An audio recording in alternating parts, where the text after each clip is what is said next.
Oh, hallelujah. Yedo nyankopon ase nenso de akyɛ na adom ne mmɔbro hunu na ma ne mate sɛ de yɛtie. Ora Yesu ne yɛka nyina sɛ aseda kɛseɛ enka wo din kronkron no. Wo ye Nyame prekope. Yɛhyɛ wo anuonyam sonko. Ne yɛka sɛ gye wayɛ yie wo nkamfo no ntontono. Ɛwɔ Jesus Christ din mu. Ɛnɛ nso dɔfoɔ yɛbɔ mpae so Nyame nkronkron kyerɛkyerɛ yɛn. Ewo ne din no nti. Amen. Yɛbɛfa yɛakenkan Samuel fi Joshua eti eduonu ne nkyekyɛm baako kɔsi nnum. Mema wakɔ aba biom ɛde ba oti aseɛ sɛ dwumadie yi so. Moma ntie Awurade asɛm. Ɛna Joshua ɛfrɛ Ruben ebusua, Gad ebusua, ɛne Manasseh ebusua. Na Bible kyerɛ yɛn sɛ ɔka bibi kyerɛ ɔmo sɛ moyɛ deɛ Moses ka kyerɛ mo sɛ monyɛ.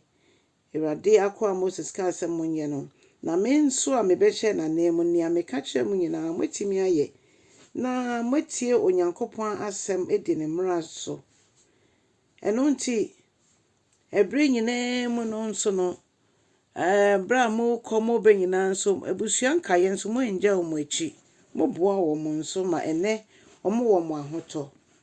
Saa na mo nso so Onyankopɔn ema mo ahomegye. Na mahwɛ edi Nyankopɔn mmara asɛm ne nyinaa so. Na hyɛde nyinaa mo di so. Na mo ni Nyame anante no kura mu. Na afei Awurade mo Nyankopɔn ɔde mo nso so mahomegye ɛbrɛ mo. Na sɛdeɛ ɔhyɛ mo bɔ no saa pɛpɛpɛ na ɔbɛyɛ. Nti mo nso monkɔ efie asase a Onyankopɔn na Moses so ɛde hyɛ mo bɔ no ɛde maa mo no. Mo nso so monkɔ na monkɔgye mo ahome. Na monkɔ tena Jordan ensu no agya. Na afei mo nhwɛ yie. Saa bere Onyankopɔn ehyira mo nhwɛ yie o. Monhwɛ yie. Ɔsɛ monhwɛ yie na mundi Onyankopɔn mmara nsɛm no so monkɔ sɔre ndi so. Ema mo remfi mo ho sɛ mo remfi Nyame a oyi mo fi mo haw ne mo amanne nyinaa mu no. Monkɔ sɔre ensom no. Na afei mondo Awurade mo Nyankopɔn. Monnante n'akwan mu. Na momfa obuo ne anidie setie mfa ama no. Ɛne ne nsɛm. Afei monso ne mu yie. Na monsom ne yie. Momfiri mo akoma nyinaa mu. Ɛne mo kra nyinaa mu. Na momfa nsom asafo Awurade. Na Joshua ka we ne mu wie ye no ohyira wo mo. Na ogya mo kwan ema mo kɔ fie. Ɔdɔfo menim ne awona mu o na nso Bible hyɛ yɛn bɔ sɛ Nyame asɛm ɛyɛ ɔno ankasa ne mu asɛm. Ɛhyɛ yɛn bɔ sɛ yɛmfa yɛdadwene ne yɛhaw nyinaa to no so no dwene yɛn ho. Onyankopɔn nkorɔfoɔ yi ɔmo di ako na nso mo di nkonim. Ɔmo yɛ den no mo di nkonim. Nkonimdie ne nyinaa firi sitie mu na baaye. Sɛ yɛbɛyɛ sitie ama Nyame na asɛm no ɛno bɛboa yɛn ama yɛdi nkonim na yɛdi yie ɛwɔ asase so. Edi yie enye anasa wudi yie no nye sika nko. Na mmom so Onyankopɔn hyira wo na wepagya wo. Empo wapɔmuden nkwa de kyɛ yɛn.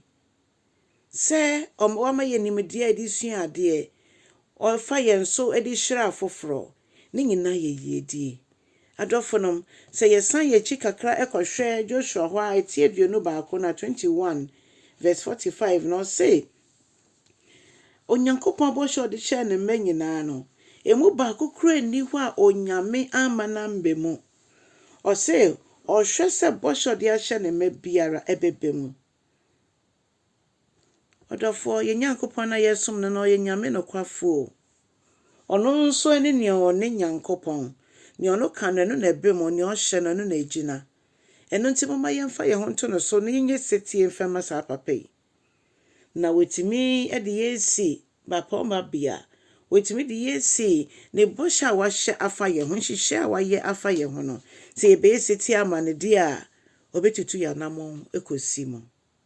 Ɛno nti de atwa yɛn ho ahyia ne de bedodo yɛte asase yi so yi de ɛno no yɛbɛfa ɔha ne amanneɛ bebree mu nanso hwan na wode wura ahyɛ ne mu fa wura hyɛ Asafo Awurade mu ɔno nko a na ɔno nso bɛhwɛ sɛ ɛbɛsi yɛn yie nea waka afa yɛn ho biara ɛbɛbɛ mu Onyankopɔn hyira wo na so aba wɔ da yi mu twe ɔkra bi ma Awurade yɛ ɔsɛmpakani adwuma na Onyame nso bɛkɔ so ahyira wo yɛ n'adwuma ɛwɔ setie ɛne obuo kwan so fɛni die ma wo mpanimfoɔ na ma Nyame nkronkron kwan na ɔnhyɛ ne ho anuonyam mfa wo so wɔ Yesu Kristo din mu amen and amen.